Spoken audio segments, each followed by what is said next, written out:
So, yan po mga kalingap, basher ni Fiancé. Kung makabobo naman po, dito kay Fiancé, wagas. So, yan po yung ating pag-uusapan po mamaya mga kalingap, mga ka-EDC. Pero bago po natin napagpatuloy ang video ito sa mga bago pa lang po sa ating munting channel, huwag po natin kalimutang suportahan ang ama ng kalingap ko, Eval Santos Matubang at Kalingap Rob. At paunawa, panoorin po muna ang full video bago mag-comment para malaman ang nilalaman nito. So, dito nga po mga kalingap, mga ka-EDC, grabe din po itong basher ni Fiancé.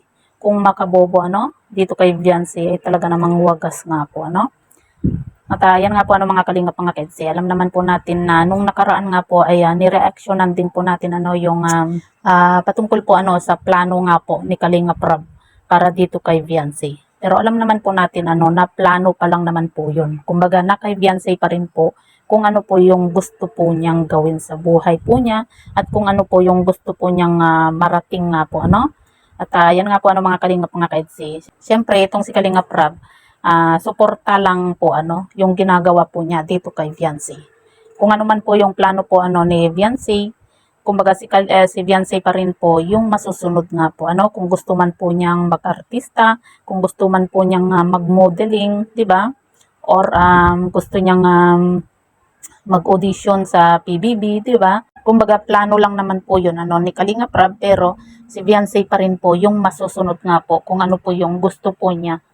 At yan nga po mga kalingap, mga ka-EDC, marami pong mga inggit po talaga hindi po nila maialis po sa katawan po nila yung inggit dito kay Fiancé, 'di ba? At dito nga po mga kalingap, mga ka-EDC, meron pong isang basher nga po itong si Fiancé na kung makabobo naman po at ang sabi nga po niya dito sa kanyang post nga po or comment, sabi po niya dito, imposible na mag-artista yon. Hindi nga marunong sumagot sa mga simpleng tanong.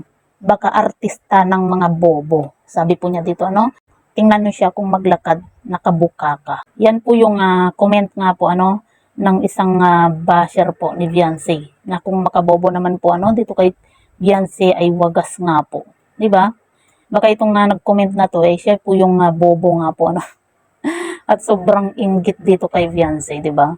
Yung bang bash po sila ng bash dito kay Fiancé, pero kita nyo naman po kung gaano binibless po yung kanilang binabash, 'di ba? Samantalang sila baka uugod-ugod na hindi pa rin gumaganda yung buhay po nila dahil sa kanilang mga ugali.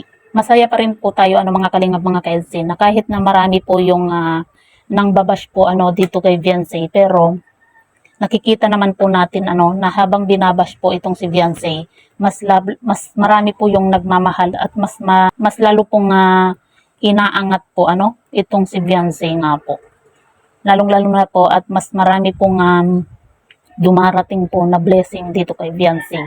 Kahit na marami po yung nang babash po sa kanila At alam naman po natin na saka itong nagsasabi na bobo po itong si Fiancé, makikita naman po natin na matalino itong si Fiancé kasi kahit nabihira po siya sumagot po sa mga basher, pero kung sumagot naman po siya sa mga shared post, talagang wagas, 'di ba?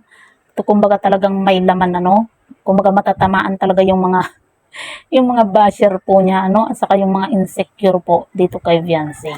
Kaya sa mga nang babash po dito kay Fiancé, sorry na lang kayo dahil kahit na po yung bash nyo dito kay Fiancé, mas lalo naman po siyang umaangat at mas marami po siyang natatanggap na blessing Kita nyo na lang po sa bahay, 'di ba? Na malapit na pong matapos. Kita naman po natin kung gaano po kaganda at kalaki po yung magiging bahay po nila Fiancé.